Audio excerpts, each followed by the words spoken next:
This is Matthew Kratter's Bitcoin University. Today I want to answer the question, am I giving up on Bitcoin? This was a question I was getting a lot yesterday after this video that I made called The Big Mistake That Satoshi Made. And in yesterday's video, I described one possible very dark future for Bitcoin. Welcome to the Bitcoin spam chain rather than the Bitcoin blockchain. The Bitcoin spam chain controlled by a few large mining pools who fill blocks with spam, aided and abetted by Bitcoin Core, who have removed all filters to make relaying spam easier and cheaper, brought to you in brilliant Technicolor by the Bitcoin Conference and weirdos in wizard costumes, who are also all profiting from the spam, while the plebs are busy, distracted, busy stacking the latest ETF that monetizes the volatility of the latest Bitcoin treasury company, instead of doing what they should be doing, instead of stacking real BTC, running Bitcoin nodes, mining with their own block templates, etc.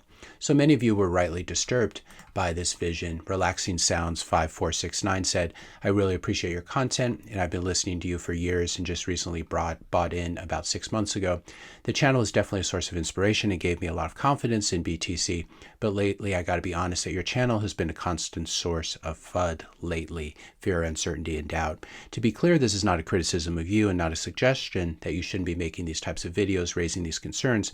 I guess it's really just emphasizing the fact that I didn't study enough before entering the market. For example, I didn't pay enough attention to the fact that Bitcoin is so centralized and thus not as censorship resistant as I thought it was. I will sit on my investment for 4 or 5 years, but at this point I think I'm for sure going to liquidate my position at that time instead of holding forever and investing more along the way like I was initially planning on doing. Now that the corporate institutions and governments have arrived, I think it's a foregone conclusion that Bitcoin is ultimately doomed. Now I sympathize with this comment, but I would definitely not agree with the conclusion. I certainly don't think that Bitcoin is doomed, and I haven't sold a single sat. I'm still buying more Bitcoin whenever I have the cash to do so. So what I would say is I would think of yesterday's video and others like it as being more like Ghost of Christmas Future, what's really called Ghost of Christmas Yet to Come in Charles Dickens' famous short novel, A Christmas Carol. This is how things will turn out if we make no changes, as the ghost tells Scrooge. If the ghost of Bitcoin yet to come could speak, he would say, behold your future if you do nothing. If you remain complacent and focus solely on NGU, on number go up, the bright orange future is never guaranteed. It cannot and will not come on its own. The bright orange future can be ushered in only by the hard work of Bitcoiners who remain true to the cypherpunk tradition of Bitcoin and who continue to fight the good fight against shitcoiners, inscribers, unscrupulous devs, unethical mining pools, and other bad actors who are willing to destroy Bitcoin in pursuit of short-termism. So that's really my message. Bitcoin is not automatically doomed. I'll just pause really briefly here to say if you're finding this video interesting so far, please help to support this channel's educational mission. Hit the subscribe button. That does really help. Leave a like, leave a comment, question, suggestion for a future video, and share this video with a friend or family member. So this is really my message from yesterday and the previous videos, that Bitcoin is not automatically doomed. Bitcoin is doomed only if we do nothing, if we allow these refugees from Ethereum land and other shitcoiners, other big blockers, and others to bring their garbage to Bitcoin. The actions of ethical Bitcoiners will save Bitcoin, just as they've done in the past, like during the Blocksize Wars. People like Samson Mao, who is running a Bitcoin mining pool at the time, as he recounts in a recent interview. It's definitely worth listening to. During the Blocksize Wars, just a few mining pools stood between Bitcoin and a major protocol change, the big blockers.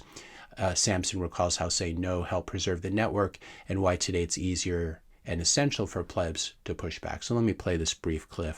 I think it's worth listening to. Like back in the Blocksize War, from the mining pool side, the only thing that stood in the way of the big blockers just steamrolling everything was me at BTC China pool. We were like 18% of hash rate, 16 to 18% of hash rate. Me, Alex Petrov at Bitfury. I think there's something like 10 or something like that. And I think Slush pool. And it comes down to like 3 of us that have influence over these 3 mining pools that we just said, no, forget this. We're not going to let you do this. But if it wasn't the 3 of us then, it'd be like 100% of hash rate signaling for this thing, right? So you have to think that you can do something, and you absolutely can do something. I think it's a very hopeful message. And it's important to notice that this is what always happens in times of crisis. People step up to lead and plebs step up to help with the battle. This is Mr. Adam Fitness 9987. Okay, Matt, brother, I totally get your point. Bitcoin is flawed and unfortunately it's not perfect. Therefore, I should abandon Bitcoin completely and sell my bags. Could you please kindly point me to the next best asset to hold? I really can't think of a better asset currently. Well, I think Adam's learned really well here. And as he responds to himself, nothing is perfect, but nothing will also come even close to Bitcoin, number one by far. And I totally agree with that. My response, Bitcoin is not perfect, but it has no true competitors. There truly is no second best, as Michael Saylor has popularized. There's really nothing besides Bitcoin. I'm not going to sell my Bitcoin for bonds or other government paper, especially at the outset as we are now, the outset of a sovereign debt crisis. I'm not going to sell my Bitcoin for central banker melting ice cubes. If taking profit means moving your Bitcoin from a harder money into a softer money where its purchasing power will slowly dissipate over time like the US dollar or other fiat, it's really not worth it to me. I'm not going to sell my Bitcoin for stocks with all of their jurisdictional risks, tariff risks, operational risks, the risks of AI and what that's going to do to traditional business models. I'm not going to sell my Bitcoin to buy some rental properties with leaky roofs and unreliable tenants again so that I can become a landlord again. Been there, done that, sold my rentals to buy Bitcoin, so no thanks for that. I'm also not going to sell my Bitcoin for gold, which has already failed once as a monetary standard and which can be easily spoofed and suppressed with endless paper games because it's not portable, it's very difficult to move around and difficult to verify. And gold is clearly not a viable monetary solution for a digital age with gold's poor portability, divisibility, and verifiability. So I do not think that the world is going back to gold. We are seeing central banks buying it, but gold is not the solution. The world is moving forwards and up into the stars where that gold was originally made, and we're increasingly a digital civilization. So I think moving back to a monetary standard that failed once already is not wise. And the central bankers and banks who were buying gold today, they were loading up on U.S. Treasuries just a few years ago. So if you follow them, don't expect to have the greatest returns. They're actually playing more of political games. I love this clip from Bitcoin News. Every goldbug dreams of strutting through their post-collapse town, shaving off flakes of gold to trade for goods like a big shot. This is not the kind of money we're going to be using in the digital 21st century. It just doesn't make sense. And then we have people in the comments suggesting jokes, failed forks like BSV or Bcash. We have Void5151 saying here in the comments, Monero is the crypto Satoshi saw in his vision. Stop ignoring Monero in your videos. My response, stop making up what you believe an anonymous individual saw in some purported dream. I've covered Monero extensively before. I'll put a link to this in the description notes below. Monero is definitely not the solution to these problems. And there's a reason Monero has a market cap of something like 4 or 5 billion, while Bitcoin has a market cap over 2 trillion. Bitcoin has already won this. And there are many good people in the Monero community, and I like their emphasis on privacy, but Monero is not the solution to this either. Neither is any of the other cryptocurrencies. We have Bitcoin, which has always been number one. We have Ethereum, which is in the process of dying, number 2 here. It's probably going to be flipped by Tether later this year. Tether, of course, is just US dollar stablecoins. Don't really want to own US dollars. I'm lucky enough I can own US dollars in a bank if I ever needed to. XRP, complete centralized pre-mined joke that was just rebuffed by Cynthia Lummis refusing to have lunch with their CEO. The fact that you have a CEO is a big problem as well.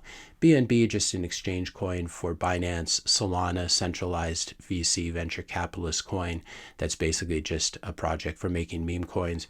USDC, another US dollar stablecoin. Dogecoin, probably not going to be the foundation for the new global monetary system because it is a dog and it is a meme coin. Cardano, complete joke, huge pre-mine, proof of stake, living founder who's quite a piece of work. And then number 10, Tron, just a cheap knockoff of Ethereum, whose only main purpose right now is really being the rails for USDT. And of course, that will change over time as fees move around. So there really are no alternatives. That's why I'm staying in Bitcoin. I'm bullish on Bitcoin. I still think we have something like a 90% chance of succeeding if we all band together and do the right thing and drive away the shitcoiners from Bitcoin as we've done in the past. And it's important to do this. It's important that Bitcoin's immune system remains strong and we fight hard against the shitcoiners. We fight hard against them trying to bring spam to the Bitcoin blockchain. If you enjoyed this video, be sure to hit the subscribe and like buttons. Hit the notification bell if you want to be notified when I publish my next video. And let me know your questions and comments in the comment section below. Thanks a lot for watching, and I'll see you in the next video.